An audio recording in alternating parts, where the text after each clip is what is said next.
La protection et la promotion des droits des femmes, qui représentent 52% de la population, constituent une priorité. À cet effet, toutes les dispositions seront prises pour accélérer l'adoption et la promulgation du projet de loi sur l'égalité entre les hommes et les femmes.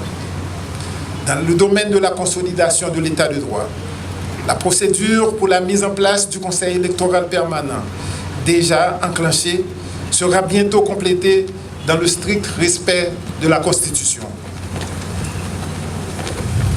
Mesdames, Messieurs, alors que la Minijust se déploie dans le pays, le gouvernement remercie une fois de plus les Nations Unies pour leur appui continu au peuple haïtien. C'est le moment également de tirer les leçons nécessaires des expériences enregistrées au cours des 13 dernières années. Je veux me référer aux expériences peu louables enregistrées au cours des 13 dernières années. Je veux me référer notamment aux cas d'abus sexuels. Des règlements d'engagement stricts doivent être mis en place pour favoriser l'implémentation de la politique de tolérance zéro prônée par le secrétaire général. La question du choléra ne saurait être non plus passée sous silence. Le gouvernement s'attend à ce que tout soit mis en œuvre pour que la responsabilité évidente d'aider Haïti à vaincre l'épidémie et à construire des systèmes d'adduction d'eau, d'assainissement et de santé robustes devienne une réalité.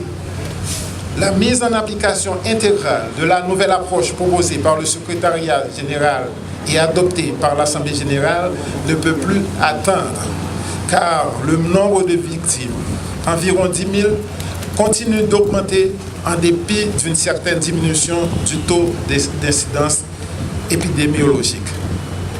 Monsieur le secrétaire général ou le représentant spécial adjoint du secrétaire général, monsieur le représentant spécial du président de la République, mesdames, messieurs, chers compatriotes, le relèvement d'Haïti est une tâche qui incombe d'abord aux Haïtiens.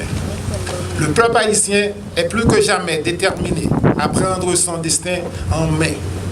L'administration Moïse Lafontaine travaille sans relâche à la création des conditions permettant au pays de passer d'une logique d'assistance à une logique de développement durable. Pour atteindre ce noble objectif, la contribution de toutes les filles et tous les fils d'Haïti, quelle que soit leur appartenance idéologique, est essentielle. Aucun sacrifice ne doit être trop grand pour les acteurs économiques, politiques et sociaux quand il est question de travailler au bien-être collectif.